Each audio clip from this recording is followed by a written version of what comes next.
Kelima ilmuwan yang membuat dan menjual virus corona atau COVID-19 ke China ditangkap. We're here today to announce 3 separate cases highlighting the ongoing threat posed by Chinese economic espionage and research theft in the United States. Kabar tentang seorang ilmuwan asal Universitas Harvard, Amerika Serikat bernama Charles Lieber ditangkap karena membuat dan menjual virus corona atau COVID-19 ke China beredar di media sosial. Federal investigators at the Lexington home of 60-year-old Dr. Charles Lieber today, moments after his arrest at his Harvard office. The complaint alleges that Dr. Lieber signed a contract with the Chinese university in Wuhan and was paid up to $50,000 per month, plus up to $158,000 in living expenses. Kabar ini disebarkan akun Twitter @JohnBwellCTM pada 5 April 2020. Akun Twitter ini mengunggah informasi mengenai penangkapan Charles Lieber. USA just discovered the man who manufactured and sold the #coronavirus to China. The chair of Harvard's chemistry department, he also allegedly received more than $1.5 million to set up a research lab in China, all while working at Harvard and receiving multiple research grants from the U.S. Department of Defense and National Institutes of Health. Also charged today, 2 Chinese nationals, 29-year-old Yang Qingyi, who worked as a scientific researcher at Boston University. 30-year-old Zhaozong Zhang worked on cancer research at Beth Israel Deaconess Medical Center. Dr. Charles Lieber, head of the Chemistry and Biology Department at Harvard University, USA. He was just arrested today, according to American Department source. For trying to smuggle vials of biological material out of the United States to China and lying about it to federal investigators. Now, Lieber is due back in court Thursday. He's currently behind bars. He could face up to 5 years in prison if convicted. AS baru saja menemukan pria yang memproduksi dan menjual coronavirus ke China. Dr. Charles Lieber, Kepala Departemen Kimia dan Biologi di Harvard University AS, dia baru saja ditangkap hari ini dan menurut sumber Departemen Amerika. Begitulah tulis akun Twitter @JohnBwellCTM dalam terjemahan. I recently sent a message to the Harvard community outlining the steps we're taking on campus to limit the spread of coronavirus disease 2019, more commonly referred to simply as coronavirus. Konten yang diunggah akun Twitter @JohnsBwellCTM telah 26.000 kali dibagikan warganet. Sebelumnya, teka-teki soal sumber munculnya virus corona yang tengah mewabah di dunia saat ini masih terus berlangsung. Tak ada yang tahu pasti dari mana sumber virus yang telah menewaskan puluhan ribu dan jutaan lainnya masih dalam perawatan saat ini. Di tengah teka-teki ini, seorang pria yang mengaku sebagai seorang perwira senior intelijen militer Cina muncul. Dia mengaku mengetahui tentang seluk-beluk kemunculan virus corona dan bagaimana sehingga menyebar ke seluruh belahan dunia hingga saat ini. Dia juga menjelaskan tentang kebohongan dan kekejian yang dilakukan oleh pemerintahan Cina. Hal itu ia sampaikan melalui akun media sosial yang dirahasiakannya, namun tulisannya didapat oleh seseorang lalu dipublikasikan di laman www.intelhub.com pada pertengahan Februari lalu. Dan berikut ini adalah tulisan selengkapnya. Claim said, I am a senior Chinese military intelligence officer and I know the truth about the coronavirus outbreak. Once we realized that the agent had escaped and would start to spread, we swiftly put all of Wuhan into lockdown.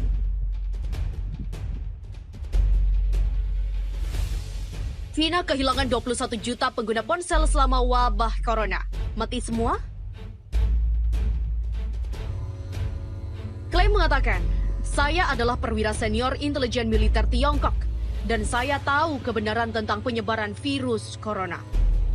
Izinkan saya mengawali postingan ini dengan mengatakan bahwa sama sekali tidak ada cara untuk memeriksa informasi berikut.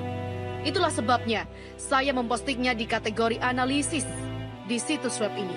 Namun, saya mempostingnya dalam upaya untuk mengetahui apa yang sebenarnya terjadi dengan seluruh wabah COVID-19 coronavirus dan mungkin mendapatkan beberapa jawaban di sepanjang jalan. Saya mendorong semua orang untuk berkomentar di bawah postingan ini di bagian komentar dan membagikan ini di media sosial. Pengetahuan adalah kekuatan. Ambillah untuk apa nilainya. Yang berikut ini diposting di Reddit oleh pengguna Wuhan Virus Throwaway. Saya adalah warga negara Cina di Wuhan yang menduduki posisi tinggi dalam intelijen militer. Saya juga anggota Partai Komunis Tiongkok. Sebagai pejabat senior di dekat puncak partai, saya memiliki akses ke banyak informasi rahasia dan saya telah terlibat dalam banyak proyek pemerintah rahasia. Saya memiliki gelar doktor dari universitas terkemuka di negara barat. Itulah sebabnya saya dapat menulis akun saya dalam bahasa Inggris. Saya memiliki informasi yang saya percaya dapat menyebabkan penggulingan pemerintahan saya. Ini juga relevan bagi miliaran orang di luar Tiongkok yang semuanya sekarang dalam bahaya eksistensial. Tidak akan mengejutkan Anda mendengar bahwa jika identitas saya diungkapkan, hidup saya akan berada dalam bahaya besar. Seperti halnya istri dan anak saya meminta kepada Anda untuk menghormati fakta bahwa saya telah menghapus semua akun ini dari fakta yang membuatnya mudah untuk mengidentifikasi saya. Sekarang Anda akan terbiasa dengan wabah 2019 nCoV atau baru-baru ini juga dikenal sebagai NCP atau hanya coronavirus.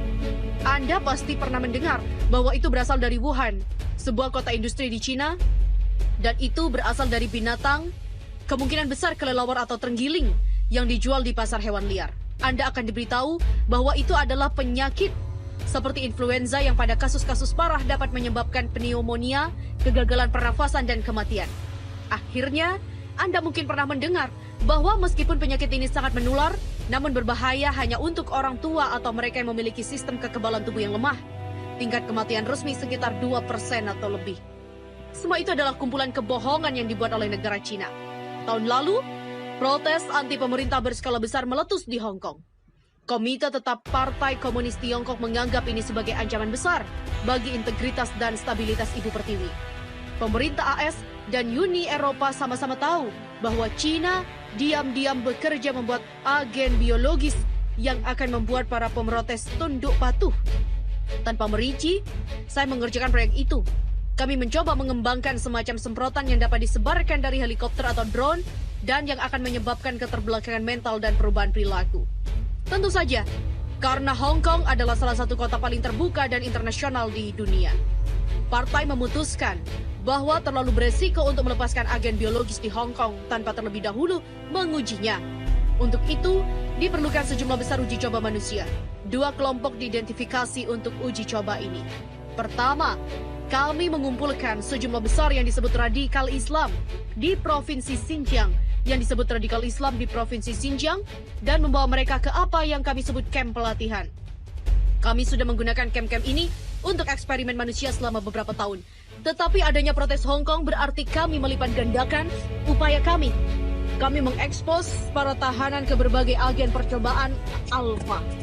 Karena ini tidak berbau dan tidak terlihat, subjek tidak menyadari bahwa mereka mengambil bagian dari uji coba medis. Tingkat kanker yang tinggi, demensia prematur, depresi bunuh diri, dan kematian karena kegagalan organ dapat dengan mudah ditekan. Karena kamp-kamp tersebut terletak di bagian yang sangat jauh dari tanah air kita. Setelah percobaan awal menghasilkan agen beta, itu diangkut ke Provinsi Hubei, di mana ia ditempatkan di fasilitas pengujian militer khusus di luar kota Wuhan. Ini bahkan bukan rahasia yang dirahasiakan. Keberadaan fasilitas ini telah dilaporkan dalam berita internasional. Bahkan, fakta bahwa letaknya dekat dengan pasar hewan liar adalah fakta yang diketahui. Pada saat itu, Presiden kita telah memperkenalkan sistem kredit sosial yang memungkinkan kita mengidentifikasi elemen-elemen yang tidak loyal, kontra-revolusioner, dan borjuis dalam masyarakat kita. Dengan menggunakan skor kredit sosial yang diambil dari aktivitas online, perilaku belanja elektronik, dan laporan dari informan di masyarakat sipil, kami memilih beberapa pelanggar terburuk. Ini termasuk pengacara dan aktivis HAM, Kristen, homoseksual, artis, intelektual, orang-orang yang berbicara bahasa asing, dan yang tidak diinginkan lainnya. Setelah pembuat masalah ini dikumpulkan dan ditempatkan di fasilitas pengujian, kami mengekspos mereka ke agen yang biokimia di alam dan menyebar dalam aerosol yang tak terlihat, mirip dengan virus tertentu. Hasil awal menggembirakan karena kami melihat penurunan kognitif yang signifikan dan pengurangan fasilitas pemrosesan mental yang lebih tinggi. Pada dasarnya, orang-orang yang tidak diinginkan kita menjadi cacat mental ringan yang justru merupakan efek yang ingin kita hasilkan untuk memenangkan populasi yang gelisah di Hong Kong. Sayangnya, Dengan cepat menjadi jelas bahwa agen juga memiliki efek lain. Sekitar 1 minggu setelah retardasi terjadi, subjek kami mengalami kecemasan besar dan serangan panik. Akhirnya mereka mengembangkan gejala yang mirip dengan skizofrenia paranoid. Pada saat itu, tubuh mereka memburuk dengan cepat. Mereka mengalami pendarahan internal yang hebat. Dinding pembuluh nadi mereka larut. Mereka keluar dari mata dan mulut mereka dan jaringan mereka hancur. Untuk mengatakannya dengan cara barat yang lebih langsung, mereka mulai meleleh. Kematian biasanya terjadi karena kegagalan banyak organ. Ini didahului oleh setidaknya 5 hari penderitaan parah yang tidak dapat diatasi dengan obat penghilang rasa sakit. Pada saat itulah, saya pertama kali melanggar protokol kami. Satu subjek, seorang wanita tua yang telah menerbitkan kartun memfitnah presiden kami, memohon saya untuk kematian dengan desakan sedemikian rupa, sehingga saya merasa kasihan dan menembaknya. Saya ditegur, tetapi untungnya keluhan itu hilang ketika saya setuju untuk mengganti biaya peluru. Aku bersumpah pada diriku sendiri untuk tidak lagi menunjukkan emosi yang tidak perlu. Kami memutuskan bahwa agen kami tidak dapat digunakan. Itu terlalu merusak untuk tujuan kita. Kami ingin penduduk Hong Kong tunduk pada kami. Kami tidak ingin memusnahkannya. Secara alami, teman-teman Amerika kami pada waktu itu menaruh minat pada pekerjaan kami dan meminta sampel untuk keperluan penelitian dan pengujian mereka sendiri. Mereka mengisyaratkan bahwa mereka ingin menggunakannya untuk menyelesaikan kesulitan-kesulitan tertentu di Venezuela. Biasanya kami akan setuju karena kami menjaga hubungan persahabatan dengan CIA. Tetapi mengingat sifat agen yang sangat beracun, kami menolak. Ternyata ini adalah kesalahan besar CIA. Dia yakin bahwa kami telah mengembangkan sesuatu yang sangat kuat dan ingin menyimpannya untuk diri kita sendiri. Mereka menawarkan banyak uang kepada salah satu peneliti kami. Dengan bodohnya, dia setuju untuk menjual spesimen kepada mereka. Kami menemukan tepat pada waktunya untuk penyerahan dan mencoba menghentikannya. Dalam baku tembak berikutnya, jangan repot-repot mencarinya di berita. Tidak pernah dilaporkan dimanapun. Beberapa lusin orang tewas. Namun yang lebih penting, agen melarikan diri. Baku tembak terjadi di pasar hewan liar yang telah dilaporkan sebagai lokasi penularan hewan ke manusia yang mulai mewabah. Tapi tentu saja tidak ada transmisi seperti itu. Itu hanya lokasi di mana CIA seharusnya menerima botol tertutup berisi agen. Botol itu hancur ketika dijatuhkan oleh pengkhianat yang telah setuju untuk menjualnya kepada orang Amerika. Sekarang saya mengerti Anda akan skeptis jika saya benar-benar seperti yang saya katakan. Mengapa saya membagikan informasi ini di internet? Izinkan saya meyakinkan Anda bahwa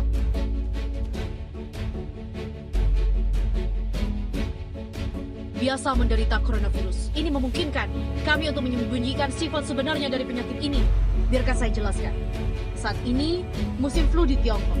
Ketika kami menyadari bahwa kami tidak bisa lagi mengandalkan penyebaran agen, kami mengirim orang-orang kami ke semua rumah sakit dan memerintahkan semua dokter untuk mendiagnosis setiap kasus flu biasa sebagai coronavirus.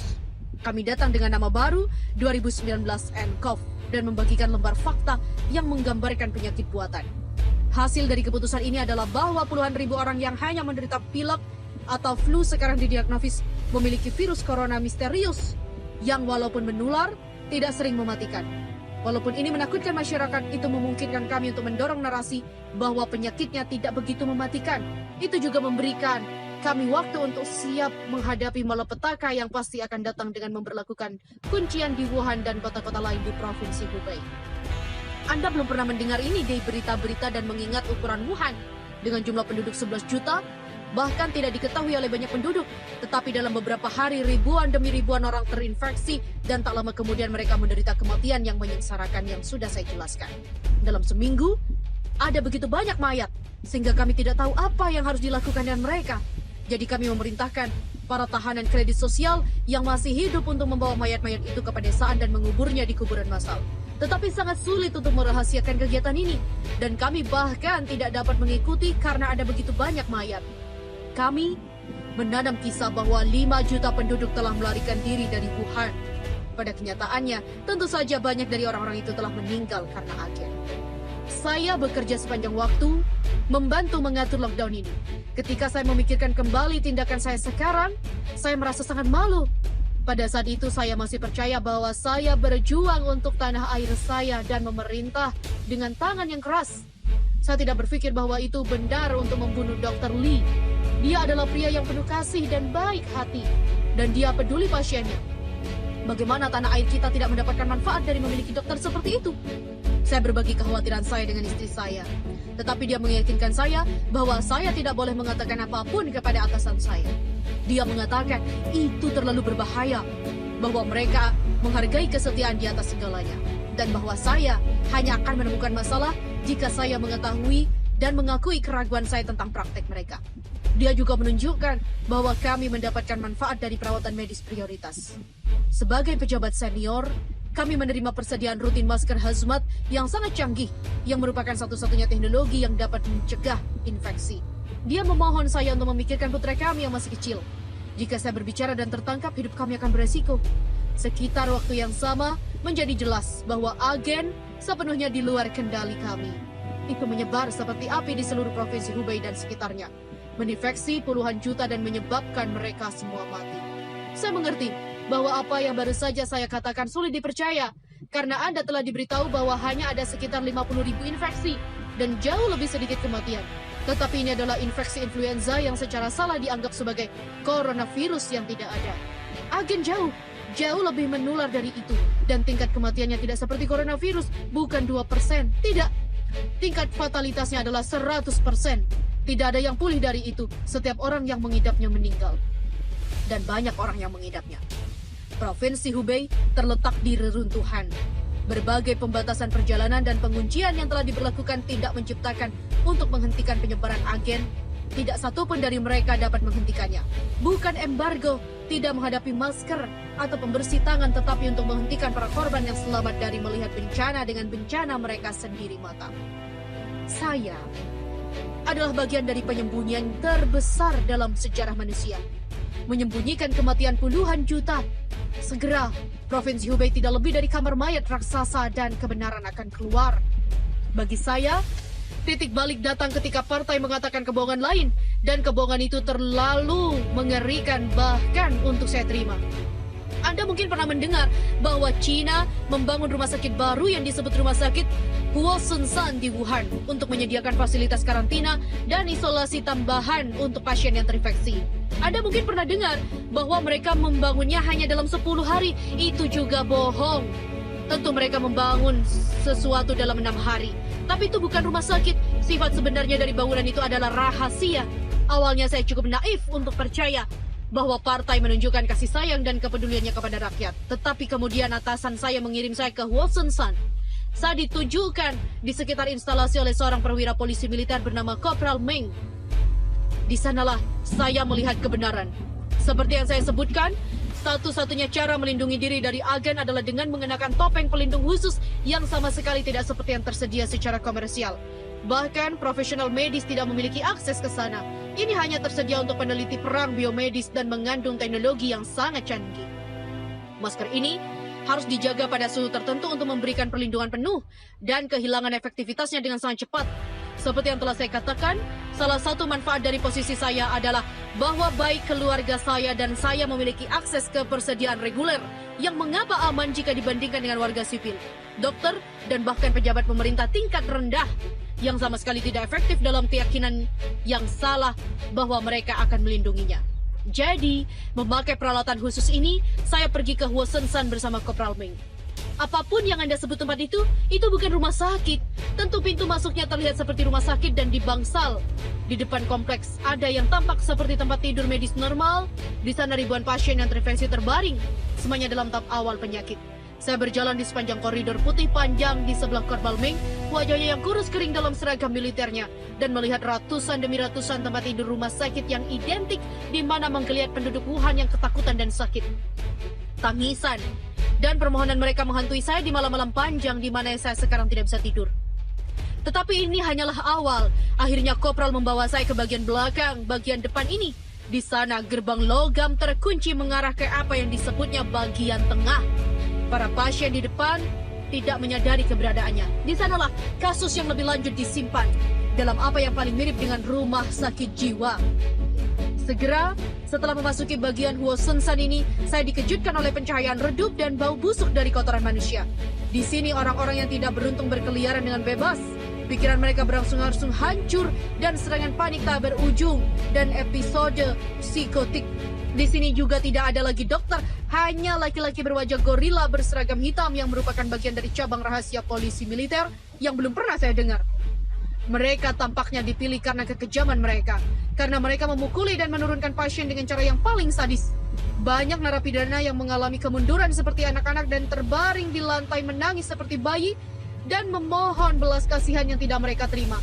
Ada kesenangan kejam di mata para penjahat ini saat mereka membantai orang-orang yang tidak beruntung. Mereka memukuli mereka dengan tongkat, menyemprotkan semprotan merica ke mata mereka dan menendangnya dengan sepatu bot baja yang tertutup. Karena saya berasal dari intelijen militer, para penjaga bahkan tidak berusaha menyembunyikan kegiatan mereka. Mereka bahkan mengundang saya untuk bergabung dalam segala hal. Mereka memperlakukan saya sebagai salah satu dari mereka. Yang salah satunya, saya berdiri di kamar mandi staf abu-abu di Hwasong-san dan melihat ke cermin murahan dan bertanya pada diri sendiri, apakah ini benar diri Anda? Apakah Anda benar-benar menyukainya? Tetapi kekerasan itu bukan sekedar ungkapan sadis, karena narapidana yang miskin tidak ada di sana untuk dirawat. Mereka ada di sana untuk bekerja. Ada satu set pintu lagi dan luarnya terbentang apa yang Kopral sebut dengan inti. Dan di sanalah saya melihatnya, tumpukan dan tumpukan mayat saling bertumpuk sampai ke langit-langit. Ada laki-laki, perempuan dan anak-anak, manula dan balita, kaya dan miskin, cantik dan cacat, bangga dan rendah hati. Mereka semua mati. Agen kami tidak membuat perbedaan di antara mereka. Aku terkesiap ketika Kopral membawaku ke KOR. Saya tidak bisa menghitung berapa jumlahnya, tapi jumlahnya ribuan dan di tengah tumpukan mayat itu ada semacam jalan setapak dan aku mendengar suara menderu dari kejauhan. Para pasien yang menderita dari bagian tengah mengambil mayat dan membawa serta menyeret mereka ke dalam kegelapan. Bahkan ketika para penjaga memukuli mereka dengan pentungan, butuh beberapa saat sebelum saya memahami apa yang terjadi. Saya benar-benar tidak bisa percaya apa yang ada di ujung jalan KOR. Itu adalah tungku yang sangat besar dengan api besar meraung di dalamnya. Satu demi satu, pikiran mereka hancur dan tubuh mereka terpelintir. Para lelaki dan perempuan yang sekarat membawa mayat-mayat ke tungku dan melemparkan mereka ke dalam upaya terkutuk untuk menyembunyikan kebenaran yang mengerikan. Saya melihat beberapa dari mereka jatuh dengan kelelahan hanya untuk tubuh mereka yang tidak bernyawa ditambahkan ke pegunungan mayat kedua sisi. Dalam barisan yang tampak tak berujung mereka pergi. Tubuh kurus mereka mengenakan overall abu-abu. Punggung mereka membungkuk di bawah beban kargo mereka yang mengerikan. Banyak yang melolong dan mengerang ngeri. Dan suara mereka tergabung dalam hiruk-pikuk kesedihan yang masih ada di antara deru api. Dalam keterkejutan yang dalam, saya menatap kengerian yang tak terbatas di hadapan saya. Di sampingku berdiri Kopral Meng, wajahnya yang baru dicukur tanpa perasaan seperti sebelumnya. Ketika saya berbalik untuk menghadapinya, dia menatap saya. Mulutnya tersenyum tetapi matanya tidak. Kami menggunakan energi uni untuk mengoperasikan Hwasong-san. Kami menghemat banyak sumber daya negara dengan cara ini. Dan lihat, dia melambaikan tangan ke galeri orang mati. Dan ada begitu banyak dari mereka di sini. Ada hampir bisa menggambarkannya sebagai energi terbarukan. Dia tertawa dan melambaikan tangannya dengan gerakan aneh di kemah. Aku berdiri terpaku dan menatap pemandangan neraka di depanku. Orang-orang berseragam hitam berteriak seperti Daewon. Pada para bajingan, dia membuang mayat-mayat itu untuk mereka. Mereka menanggalkan apapun yang memiliki nilai perhiasan, uang tunai, pakaian mahal, dan melemparkan barang-barang ini ke tumpukan besar di sebelah tungku. Ketika saya bertanya kepada Kopral apa yang akan dilakukan dengan barang-barang itu, mereka mengatakan bahwa mereka akan digunakan untuk membayar biaya perawatan yang dikeluarkan oleh pasien yang tinggal di Hwasong-san. Saya muntah di toilet. Ketika saya memerah dan keluar dari kios, Kopral Meng berdiri di dekat pintu dan menatap saya. Wajahnya kosong seperti sebelumnya, tetapi di matanya aku pikir aku meremehkan jejak penghinaan. Kamu 10 tahun lebih tua dariku. Tampangnya tentu saja organisasi kesehatan dunia juga membantu kami. Untuk waktu yang lama, satu-satunya masalah dengan WHO adalah bahwa kita telah terkunci dalam kontes dengan orang Amerika tentang siapa yang lebih menyuap mereka. Mereka merilis segala macam informasi yang salah canggih tentang dekode DNA yang disebut coronavirus. Semua ini memungkinkan kami untuk mencegah kepanikan global. Untuk sekarang, namun situasinya memburuk dengan kecepatan yang mencengangkan. Saya enggan mengungkapkan terlalu banyak tentang hal ini, karena itu akan membuatnya terlalu mudah bagi musuh saya untuk mengidentifikasi saya. Tetapi saya dengan cepat mulai menerapkan langkah-langkah untuk melindungi para pemimpin paling senior kami. Jika Anda melihat berita dunia, Anda akan melihat bahwa Xi Jinping, presiden kami, menghilang sekitar 1 minggu setelah wabah, sebelum terlihat lagi dengan pemimpin Kamboja. Anda harus tahu bahwa orang yang bertemu dengan pemimpin Kamboja itu bukan presidensi. Itu adalah tubuh ganda yang selama ini bertahun-tahun dilatih untuk terlihat dan terdengar seperti presiden kita. Presidensi tentu saja tidak cukup ceroboh untuk mengambil resiko kematiannya sendiri. Dia dengan aman berlindung di bunker rahasia di bawah Zhongnanhai, markas besar partai di Beijing. Dia juga bukan satu-satunya pemimpin yang bersembunyi di sana. Bahkan saya dapat meyakinkan Anda bahwa lebih dari setengah dari semua anggota senior partai saat ini sedang ditiru oleh aktor terlatih yang mengikuti instruksi yang diberikan kepada mereka melalui implan khusus. Apakah Anda benar-benar berpikir bahwa Perdana Menteri kita akan mempertaruhkan nyawanya dengan pergi ke Wuhan? Semua ini berarti bahwa pemerintah kita telah lumpuh total dan fungsi negara telah diambil alih oleh militer. Menjadi jelas bagi saya bahwa upaya kami tidak ada gunanya. Ya, penguncian, larangan, perjalanan, dan pembunuhan jurnalis pemberontak yang ditargetkan memungkinkan kami menyembunyikan situasi sebenarnya. Kami menyembunyikan situasi sebenarnya di Wuhan, tetapi saya tahu bahwa ini tidak akan bertahan lama. Setelah kematian massal dimulai di seluruh dunia, menurut perkiraan kami, ini akan terjadi dalam minggu depan atau lebih. Semua orang akan tahu kebenarannya akan menjadi jelas bahwa kita tidak dapat melindungi diri kita dari agen. Masker bedah, pembersih tangan, sarung tangan, tidak ada yang bisa menghentikannya. Tidak ada yang lebih kecuali topeng hazmat khusus. Tetapi itu tidak dapat diproduksi dalam jumlah yang cukup. Anda orang biasa bahkan tidak akan pernah menerima satu, apalagi jumlah yang cukup, melihat Anda melalui Holocaust yang akan datang. Bagi Anda yang membaca ini, oleh karena itu yang bisa saya sarankan adalah Anda menjaga orang yang Anda cintai tetap dekat dengan Anda. Peluk mereka, beritahu mereka apa artinya bagi Anda. Nikmati waktu yang tersisa dengan mereka. Tidak lazim dalam budaya Cina untuk mengekspresikan perasaan seseorang dengan cara ini. Tetapi saya telah belajar pentingnya gerakan seperti itu. Saya berjanji kepada istri saya bahwa saya akan menunjukkan dokumen ini kepadanya sebelum saya mempostingnya. Namun saya melanggar kata-kata saya. Aku mendengarnya menangis dalam isak tangis yang keras di kamar tidur dan keyboard laptopku basah oleh air mataku sendiri. Belum lama ini, kami menerima hasil tes reguler yang merupakan bagian dari perawatan medis prioritas kami. Dan kami mengetahui bahwa putra saya telah terinfeksi dengan agen. Polisi militer yang telah memberi saya topeng pelindung khusus telah memberikan topeng yang sudah kadaluarsa dan tidak efektif kepada anak saya. Topeng yang sudah dipakai oleh para pejabat senior dan kemudian dibuang ketika mereka tidak lagi melindungi mereka. Topeng saya sendiri di sisi lain selalu memiliki kualitas yang diperlukan. Saya kira mereka memutuskan bahwa anak saya memiliki prioritas lebih rendah daripada saya. Saya kira anak saya tidak bisa membantu mereka dengan menutup-nutupi mereka.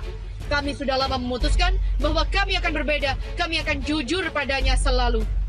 Jadi ketika dia bertanya kepada kami mengatakannya sebenarnya. Kami memberitahu dia bahwa dia sangat sakit. Dia bertanya lebih banyak dan kami memberitahunya bahwa dia tidak akan membaik. Dia terus bertanya dan kami memberitahunya bahwa dia akan mati. Dia sangat kecil, tapi dia cukup tua untuk mengerti. Ratapannya yang menakutkan akan menghantuiku selama sisa hari-hariku yang menyedihkan di dunia ini. Biarkan mereka datang, biarkan mereka lakukan dengan saya seperti yang mereka mau. Saya tidak peduli lagi.